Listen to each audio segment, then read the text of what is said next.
हो जाऊंगी। कृपा करे प्रभु और उसे उसकी आयु के अनुरूप ही बढ़ने दे, ताकि मैं उसकी बाल लीलाओं का आनंद ले सकूं।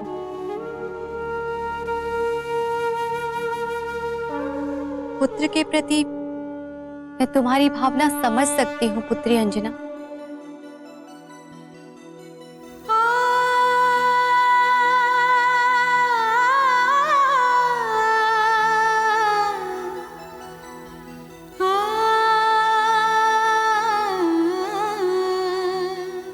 हे भोलेनाथ,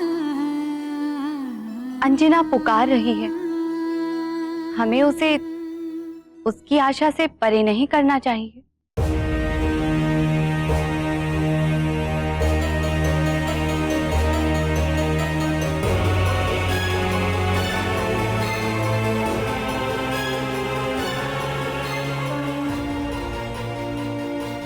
सागर को नदी में,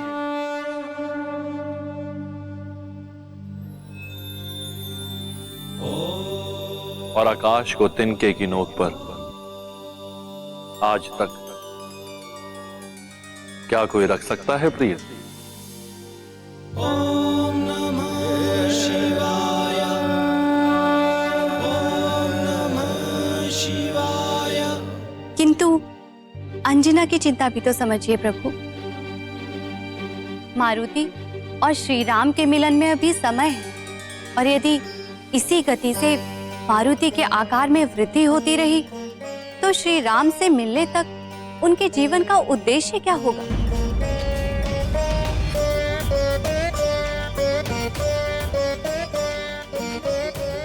स्वामी, क्या आप मारुति की मधुर नटखट बाल लीलाओं का आनंद नहीं लेना चाहते?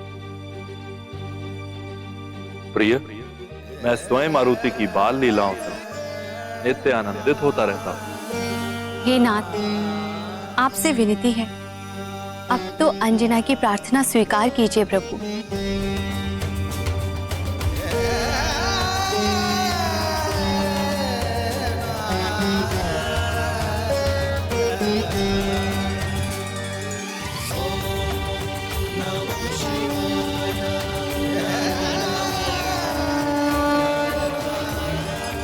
धन्य हो प्रभु। महादेव भोलेनाथ के आशीर्वाद से प्रार्थना स्वीकार होने के बाद जितनी प्रसन्नता अंजना को मिली थी, उतना ही सुख मेरी बहन पार्वती और अन्य सभी देवी देवताओं को भी मिला था।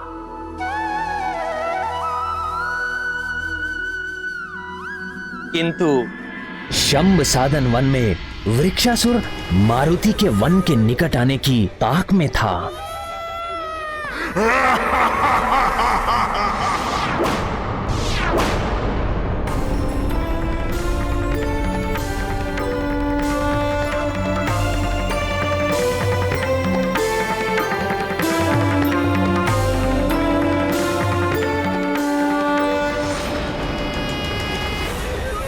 जैसे ही तेरे पांव मेरी छाया पर पड़ेंगे तो समझ लेना तुझे मैंने अपने वश में कर लिया है, और तब तुझे मेरा ग्रास बनने से कोई नहीं बचा पाएगा।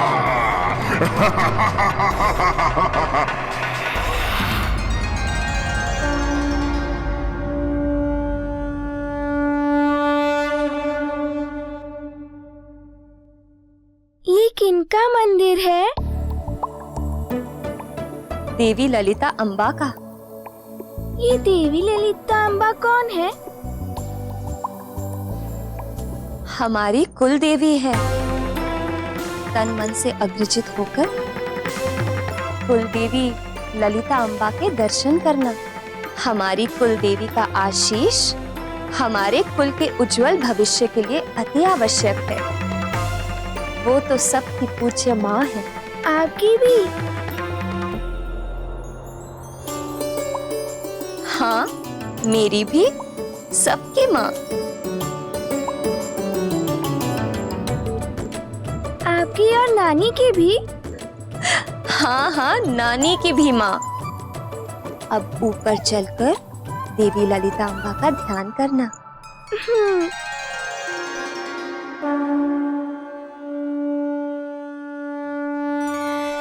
देवी ललिता अम्बा बहुत शक्तिशाली है ना माँ?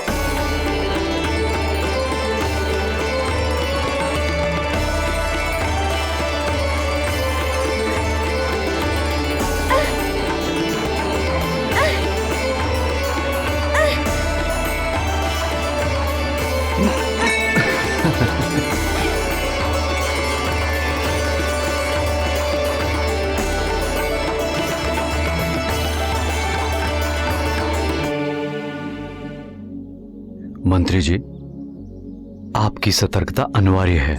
पूरी तरह चौकन्ना रहिए। महाराज, हम पूरी तरह से सतर्क हैं। आप आश्वस्त रहिए। वन में खड़ा दुष्ट, चालाक व कपटी वृक्षासुर शंभ साधन वन और सुमेरु राज्य की सीमा के बीच हुए समझौते का उल्लंघन तो कर ही रहा था, वो भी बड़ी चालाकी से। केसरी भली भांति जानते थे कि चालाक वृक्षासुर कभी भी अपना कपटी रूप दिखा सकता है, अतः उन्होंने सभी को सतर्क रहने की चेतावनी दे रखी थी। हाथ से निकला खेत पुनः चंगुल में आ रहा है। घात लगाकर पकड़ूंगा, बचकर जाने नहीं दूंगा। मैं और मेरे सारे सैनिक चारों ओर से सतर्क हैं। आप निश्चिंत होकर कुलदेवी के दर्शन कीजिए महाराज। पर इस जगह की शांति को देखकर अभी तक तो वृक्षासुर के अतिक्रमण का आभास नहीं हो रहा है। जी महाराज।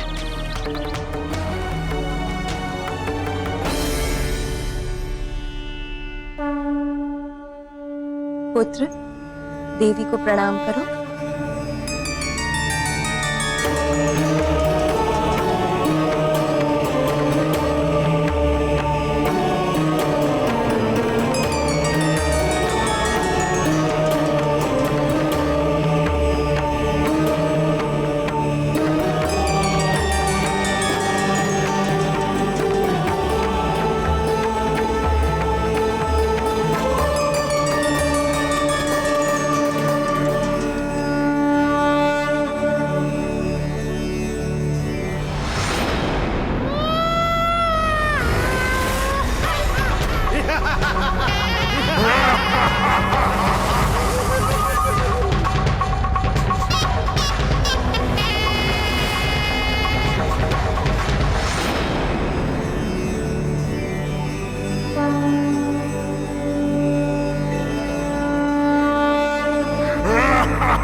आज का अवसर जाने नहीं दूंगा।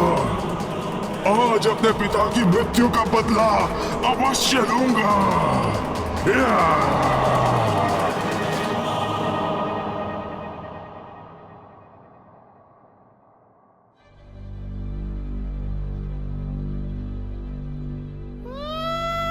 बदला भी लूंगा और केसरी पुत्र के कोमल कोमल मांस के भक्षण का आनंद भी लूंगा।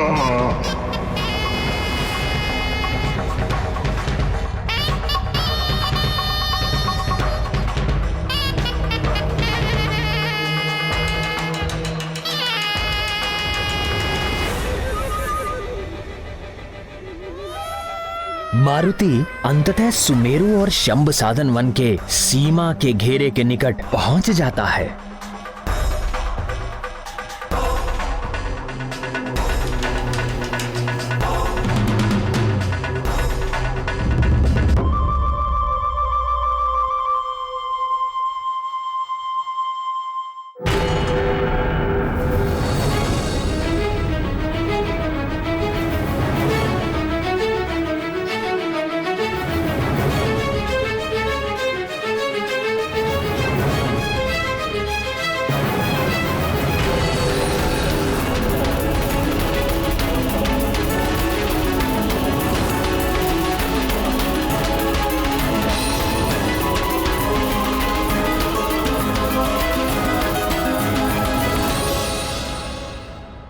ये क्या प्रभु, मारुति तो घात लगाकर बैठे वृक्षासुर की ओर बढ़ते जा रहे हैं। अब आगे क्या होगा समझ नहीं पा रही हूँ। ये भ्रम है। आज तक जिसने सदा दूसरों के संकट हरे हो, उस संकट मोचन मारुति को कोई दुराचारी कैसे अपने चंगुल में ले सकता है भला?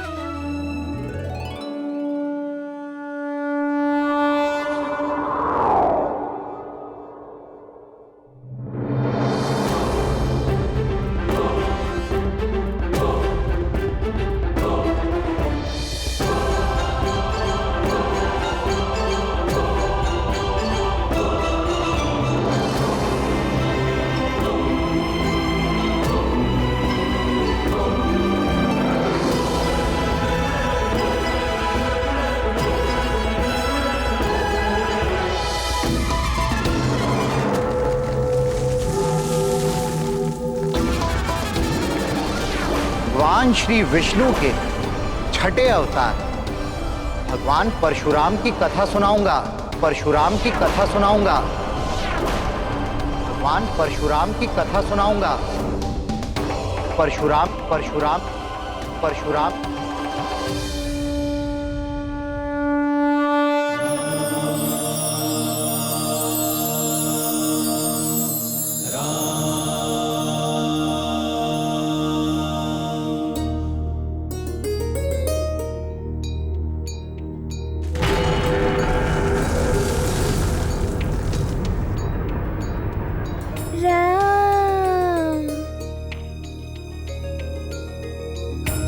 ये अत्यंत ही अद्भुत कथा परशुराम की।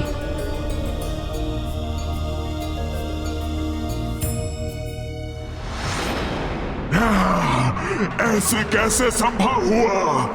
कैसे निकल गया हाथ से? किंतु कथा सुनाने से पूर्व मुझे बताओ कि भगवान श्री विष्णु का त्रिअक्षरी मंत्र किस किस को स्मरण है? सुषेण तुम कहो। हरिओम। उत्तम, अति उत्तम। अब बताओ भगवान श्री विष्णु का अष्टाक्षरी मंत्र किस किस को स्मरण है?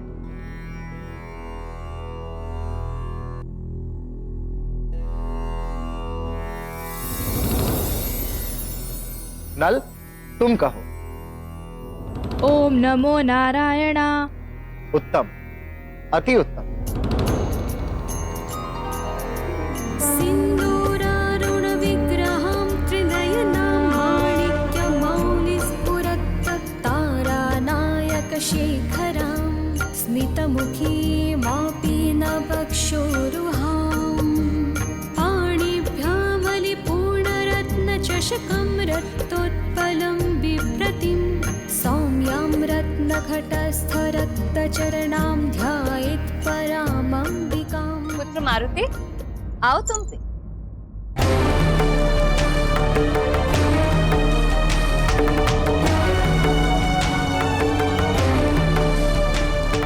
महाराज, मारुति कहीं दिख नहीं रहा। अरे यही तो थे।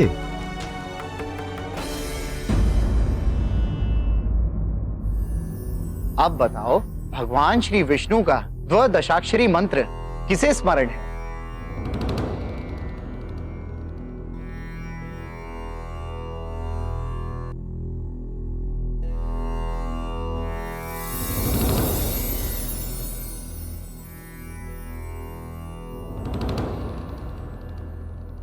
नील, तुम कहो। ओम नमो भग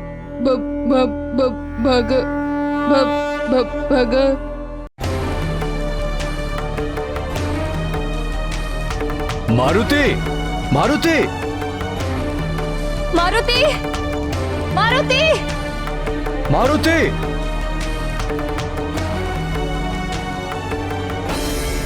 ओम न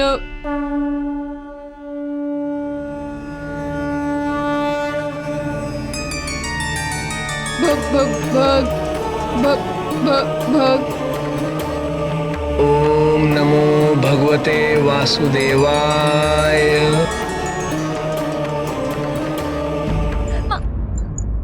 युवराज का कुछ पता चला? नहीं महारानी। मारुति, मंत्री जी मारुति कहाँ है? मारुति तो अभी तक यहीं थे।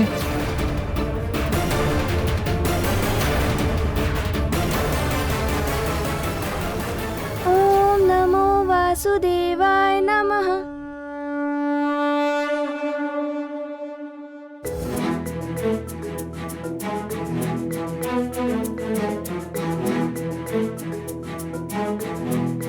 किसने भगवान श्री विष्णु का संपूर्ण द्वादशाक्षरी मंत्र सुनाया? मेरे सम्मुख आओ।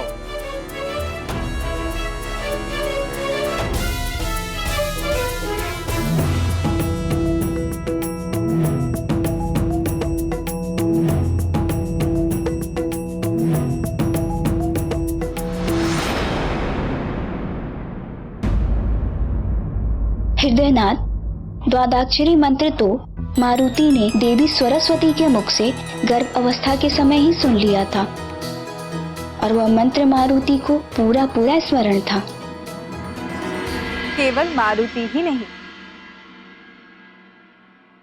गर्भावस्था के समय साधारण से साधारण शिशु भी अपने माता के व्यवहार में लाए गए हर कार्य को सुनता समझता है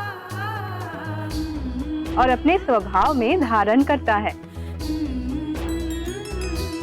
यह सत्य है। शिशु के उज्जवल भविष्य को ध्यान में रखकर माता को भी अपना व्यवहार सदा अच्छा रखना चाहिए। माँ यदि चाहे तो गर्भावस्था में ही अपने शिशु का भविष्य रच सकती है। मारुति जैसे बुद्धिमान व पराक्रमी संतान को पाकर अंजना और केसरी ने अवश्य ही सौभाग्यशाली होने का गौरव प्राप्त किया है। निस्संदेह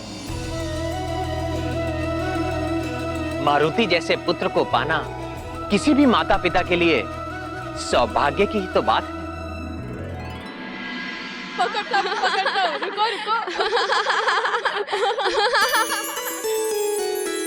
प्रणाम ऋषिवर। प्रणाम ऋषिवर। यशस्वी भव।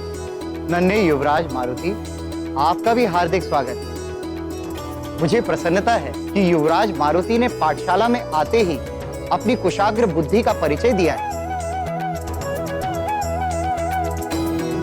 बिना शिक्षा प्रारंभ किए ही इन्हें जो मंत्र ज्ञात है वो हमारी कक्षा के किसी भी विद्यार्थी को स्मरण नहीं था। ये अवश्य ही युवराज के उज्जवल भविष्य के लक्षण हैं। मेरा शुभाशीष सदैव युवराज के साथ है। तुम्हारा कल्याण हो।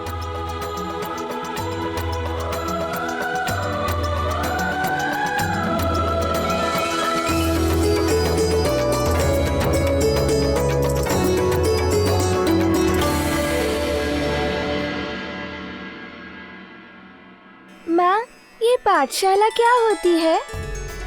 पाठशाला विद्या का मंदिर होता है, जहाँ शिक्षा और ज्ञान की बातें बताई जाती हैं।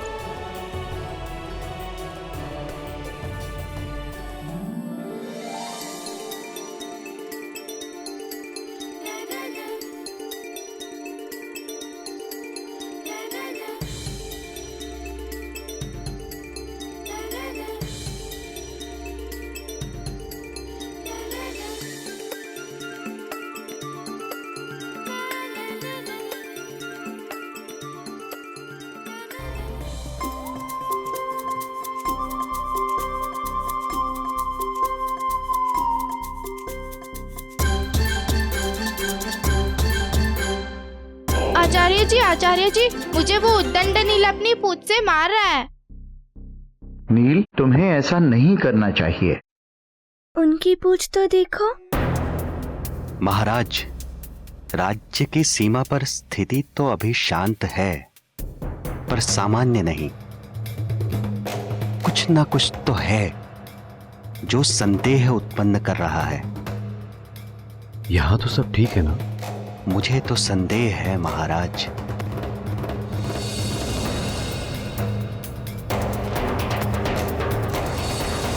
आपसे एक निवेदन करना चाहता हूं। निवेदन नहीं, आदेश दीजिए, हमें प्रसन्नता होगी। सुरक्षावश यदि आप बच्चों की पाठशाला की कक्षा राजभवन की वाटिका में लगाएं और वहीं पाठ पढ़ाने की कृपा करें तो ये राज्य की सुरक्षा के हित में रहेगा।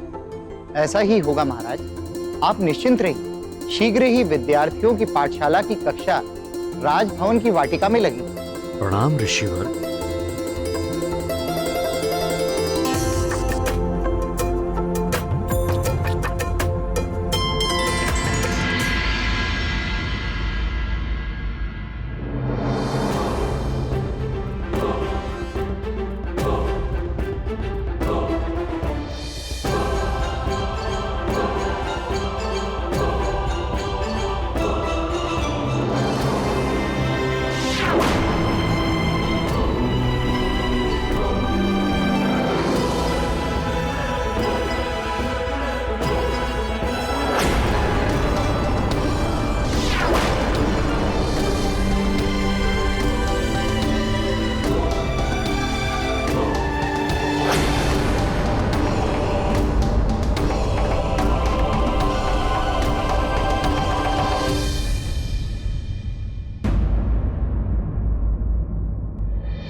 मैं वानर पुत्र कर्मादन हूँ।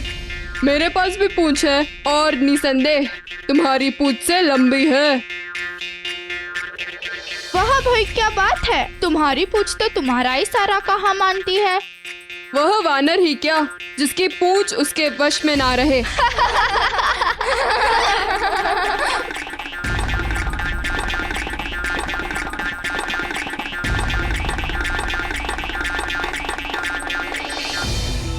बालक मन की दुविधा जितनी सरल होती है, उसका उत्तर ढूंढना उतना ही अधिक कठिन होता है। मारुति के साथ भी अब कुछ ऐसा ही होने वाला था। उनका मन अब व्याकुल था।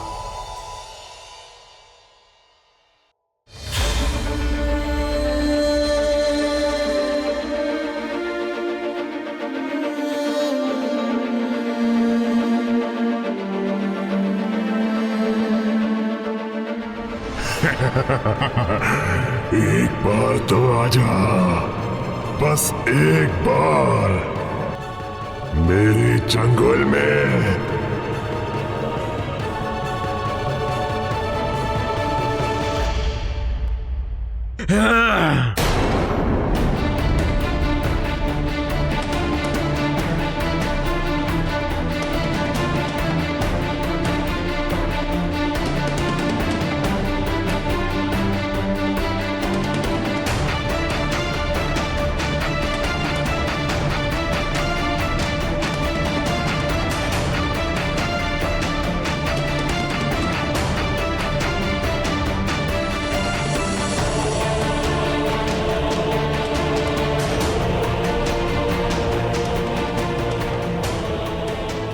हमारी संतानें ही हमारा भविष्य है।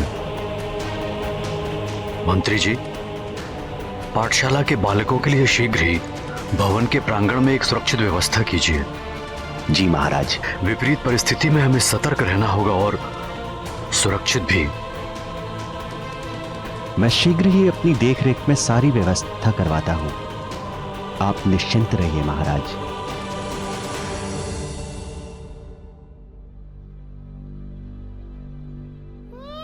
यदि एक बार भी आया तो तेरे कोमल कोमल मांस को चबाकर ही मुझे संतोष मिलेगा।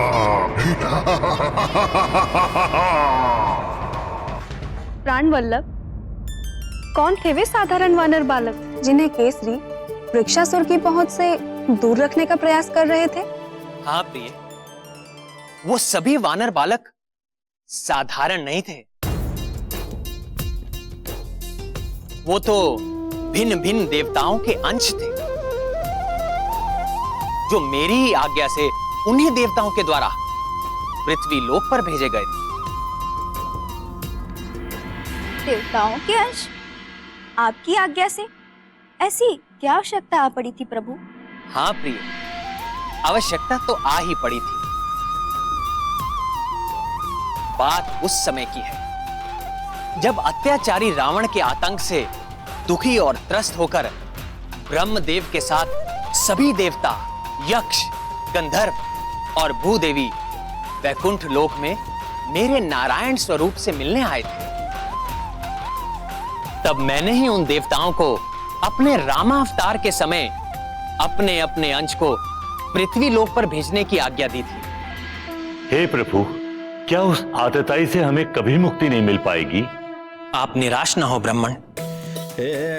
मेरी प्रतिज्ञा है कि जब जब गौ माता, विप्रजन, संत समुदाय और देवताओं पर विपत्ति आएगी, जब जब अविश्वास, अनाचार और अधर्म की वृद्धि होगी और धर्म की हानि होगी, जब भक्त मेरा उपहास करेंगे, मेरी भक्ति को अंधविश्वास समझेंगे, तब मैं सज्जनों की रक्षा के लिए और दुर्जनों के विनाश के लिए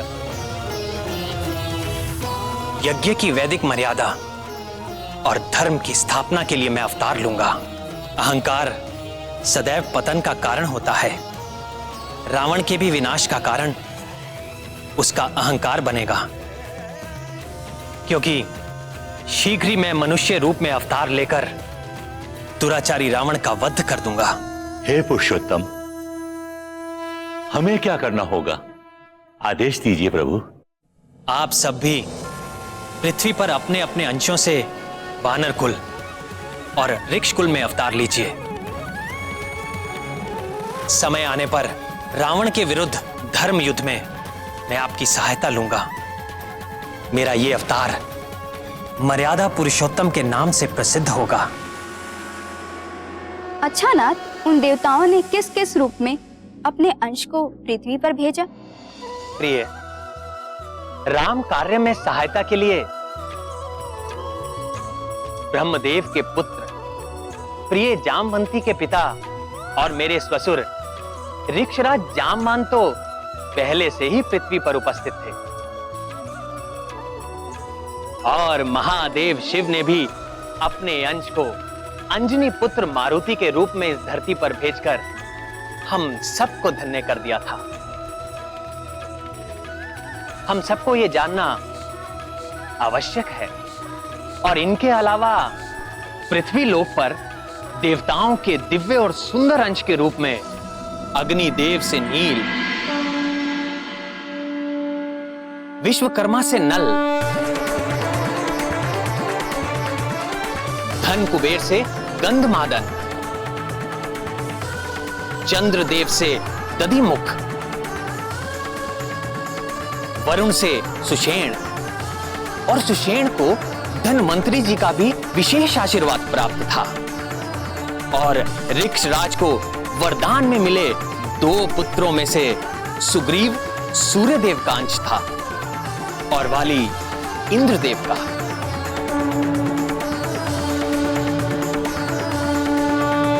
मेरे महादेव भोलेनाथ के अंश मारुति इन सभी देवांश वानरों में से सबसे अधिक ज्ञानी, महाबली, श्रेष्ठ और मेरे प्रिय भक्त हैं। और यही सबसे श्रेष्ठ, सबसे मनमोहक और मेरा सबसे प्रिय राम भक्त मारुति धरती के मायावी चक्र में उलझे सारे प्राणियों को हर क्षण अपनी बाल लीलाओं से मोहित और आनंदित कर रहे थे।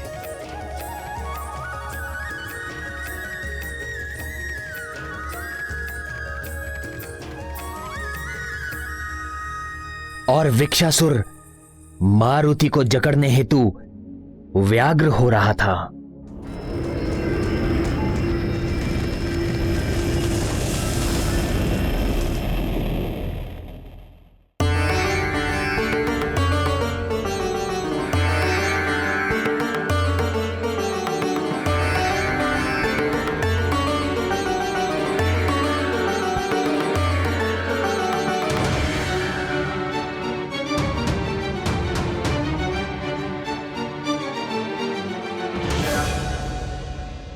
परंतु मारुति तो अभी अपनी पूंछ को लेकर चिंतित थे।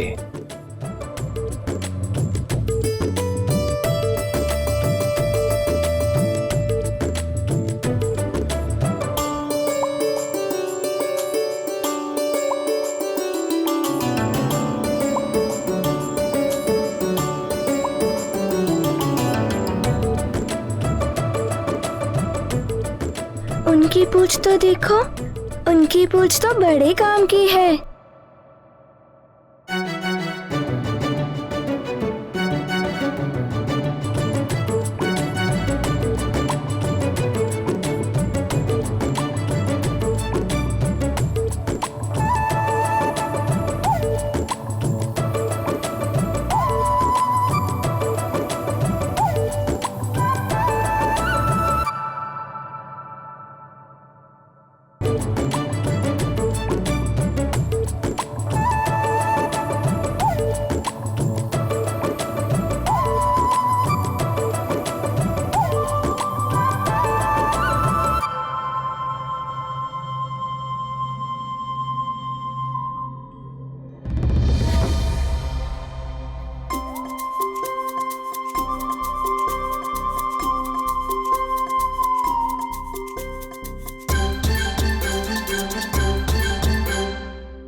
बालक हूँ ना, इसलिए मेरी पूंछ नहीं दिखती। हो सकता है जब मैं पिताजी की तरह बड़ा और बलवान बनूंगा तब मेरी पूंछ भी बड़ी हो जाएगी।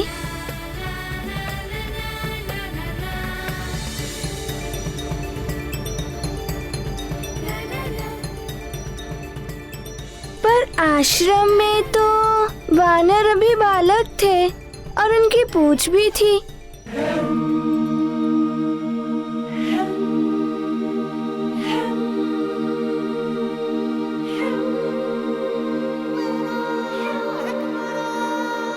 किंतु मेरी क्यों नहीं दिखाई देती? हे हृदयनाथ, पाठशाला जाने से पूर्व भी तो मारुति ने अपने आसपास किसी की पूंछ देखी होगी, प्रतिक्रिया उनकी तब क्यों नहीं हुई? स्मरण कीजिए देवी, आप भूल रही हैं कि मारुति अभी कुछ ही दिनों के थे, किंतु दिखते थे 5 वर्ष के, और इससे पहले वो किसी बालक से मिले भी नहीं थे। इसीलिए जब पाठशाला में पहली बार उनकी दृष्टि अन्य बालकों की पूंछ पर पड़ी तो उनका ध्यान अपनी पूंछ पर चला गया। किंतु अन्य बालकों की पूंछ दिखाई देने से यदि उनकी समस्या का समाधान हो जाता तो बात ही क्या थी। उनका चंचल बाल मन स्वयं ही प्रश्न करता और स्वयं ही उत्तर देता। इसी प्रकार प्रश्न और उत्तर के चक्र में उलझकर वो पुनः प्रश्न करने लगे। समझ गया, अवश्य पाठशाला जाने पर ही पूछ मिलेगी। मैं भी पाठशाला जाऊंगा, मुझे भी पूछ मिलेगी। किंतु मैं तो पाठशाला जाता ही नहीं, इसीलिए मेरी पूंछ नहीं दिखती। ये किसकी पूंछ है? पर ये छाया तो मेरी है।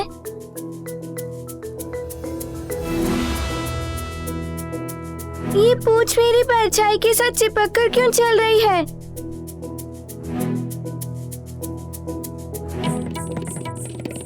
क्या कोई मेरे साथ चालाकी कर रहा है? हाँ?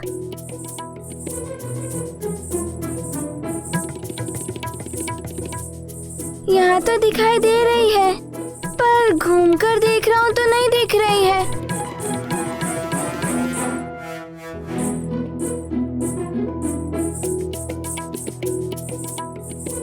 कैसे हो सकता है ये? ये कोई चमत्कार तो नहीं है। वहाँ दिखाई देती है और यहाँ नहीं दिखाई देती। सीधा रहता हूँ तो दिखती है, घूमकर देखता हूँ तो नहीं दिखती। समझ गया, पूंछ अभी छोटी है ना, इसलिए मेरी बात नहीं समझ पा रही।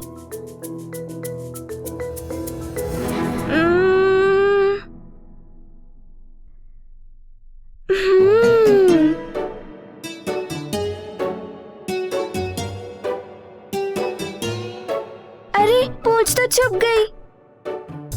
कभी आती है कभी छुप जाती है। अवश्य कोई मेरे साथ नाटक कर रहा है। कौन मेरे साथ नाटक कर रहा है? किसने मेरी पूंछ को छुपाया? बालक जानकर ही कोई नाटक कर रहा है मुझसे।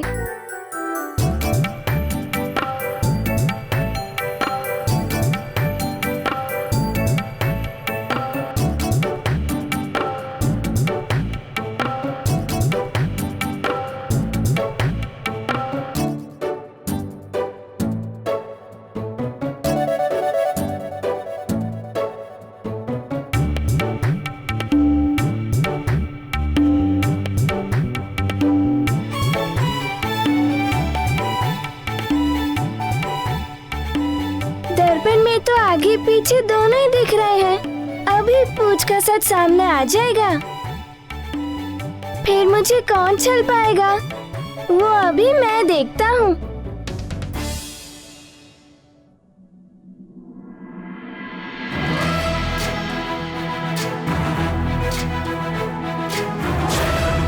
ज्ञान गुण सागर जय कपीसति लोक उजागर। जय हनुमान ज्ञान गुण सागर जय कपीसति लोक उजागर। दूत अतुलित बल धामा अंजनी पुत्र पवन सुत नामा। महावीर विक्रम बजरंगी कुमति निवार सुमति के संगी। जय हनुमान ज्ञान गुण सागर जय कपीसति लोक उजागर। जय पवन तनय संकट। अरे मेरी पूंछ तो मुझसे ही जुड़ी हुई है। अब तक जो मैं देख नहीं पा रहा था, मेरी पूंछ मुझसे जुड़ी हुई थी। राम लखन सीता सहित। जी वानर राज केसरी के पास एक शुभ समाचार के साथ आए। उन्होंने महाराज दशरथ के पुत्रों के नाम भी बताए। गुरुदेव वशिष्ठ ने उनका नाम रखा है रा रा रा रा रा रा। जैसे ही राम नाम की गूंज हनुमान लला के कानों तक पहुंची, उनके शरीर में एक अद्भुत विकास होने लगा। नामकरण समारोह में हनुमान लला अपने माता पिता के दिए नाम को स्वीकृति नहीं देते। तभी वायुदेव प्रकट होकर बृहस्पति की अनुमति से सबको प्रसन्न करने वाला नाम मारुति देते हैं। मारुति। नामकरण समारोह के पश्चात केसरी अपनी प्रजा को मारुति से मिलवाते हैं। वहाँ दूसरी ओर शंभ साधन वन में वृक्षासुर नामक एक भयंकर दानव अपनी चीख से हाहाकार मचा देता है। परंतु जब युवराज की परछाई शंभ साधन वन में वृक्षासुर की रेखा तक पहुँचती है, इस विभूति को अपने मस्तक पर धारण करने से शरीर, मन और विचारों की शुद्धि हो जाती है।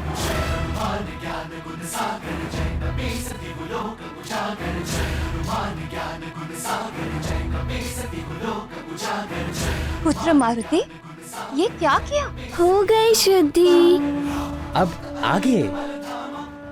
युवराज, ये मुझे दे दीजिए।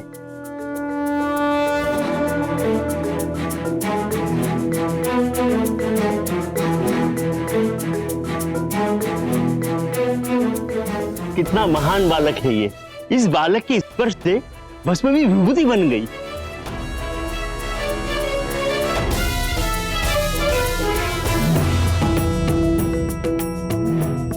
देख रहे हैं आप आपके पुत्र की नवीन लीला।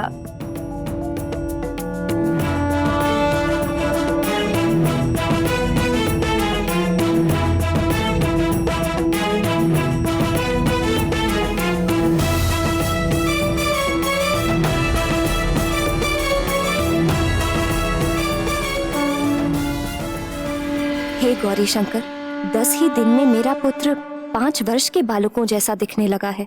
यदि वह इसी शीघ्रता से बढ़ता रहा तो जल्द ही मैं उसकी बाल लीलाओं के आनंद से वंचित हो जाऊंगी। कृपा करे प्रभु, और उसे उसकी आयु के अनुरूप ही बढ़ने दें, ताकि मैं उसकी बाल लीलाओं का आनंद ले सकूं।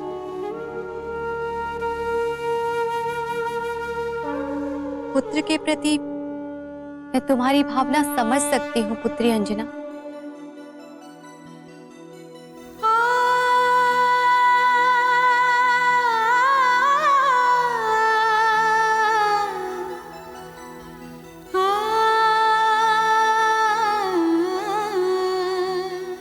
हे भोलेनाथ,